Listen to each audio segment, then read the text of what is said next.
Well, according to the statement by our president and our prime minister, our economy has a very high level of resilience, and in a certain way, we were prepared for this kind of things because we are under sanctions since 2014. More than 80 rounds of sanctions have been imposed. And you remember President Obama saying that our economy will be in shreds, but it never happened. In fact, last year we had a GDP growth, despite COVID, by 4%. And of course, we think it's absolutely illegitimate. And what we see that these sanctions, this reaction of the West is quite hysterical, I would say. Because by this sanction, they are not just trying to hurt Russia, but they're hurting themselves. Europe is very much dependent on Russia for energy, oil and gas. Yes. You see what is happening with the prices. But, you know, this is, they're not thinking logically, you know. You see how... well, the best word is hysterical reaction is. They're even prepared to hurt themselves in this very illogical desire to hurt Russia. And of course, the main, what is the main, if you ask, what is the main target of the sanctions? Yeah? To make government change the policy. That's what they say. Yes, yes. That's what they say. Okay, if it's true, have it ever ended in a government changing its policy when the sanctions were applied? Iran? Yeah, no. North Korea? Russia? No. So that is illogical. Then, okay, now what we see, they're not trying to hurt the government, they're trying to hurt the people.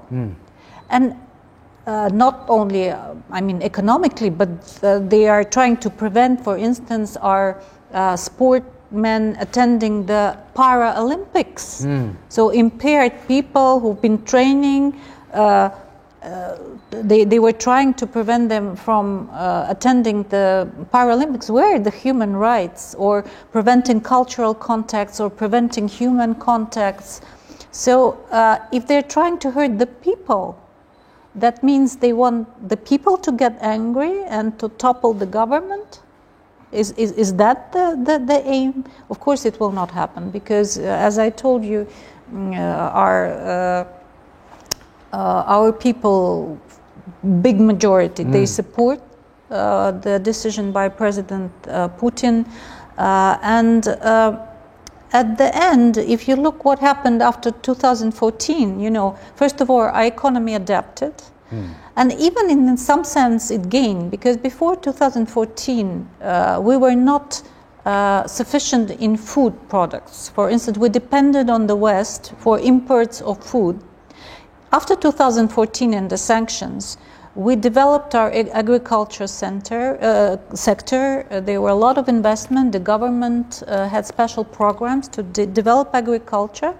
So now, if you go to a Russian shop, you will see that, you know, there's so many products produced in Russia, and it's cheaper and it's better in quality. Well, of course, some. And we became #1 exporter of wheat in the world, which never happened.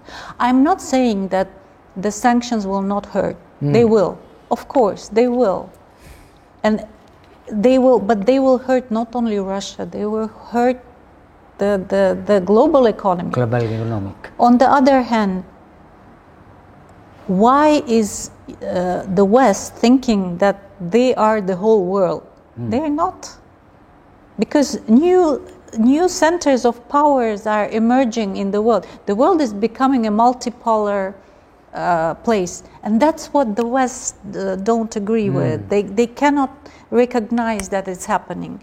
China, ASEAN countries, including Indonesia, of course, Latin American countries, Russia, that are the new centers of powers, and that's what the West cannot agree with, because these people are used to dominate the world. For 500 years they've been dominating the world, colonizing Indonesia. You know that. very well. They've been colonizing the world. They were pumping national resources from the colonies. That's why they are so prosperous, not because they worked so hard, but because they exploited the colonies.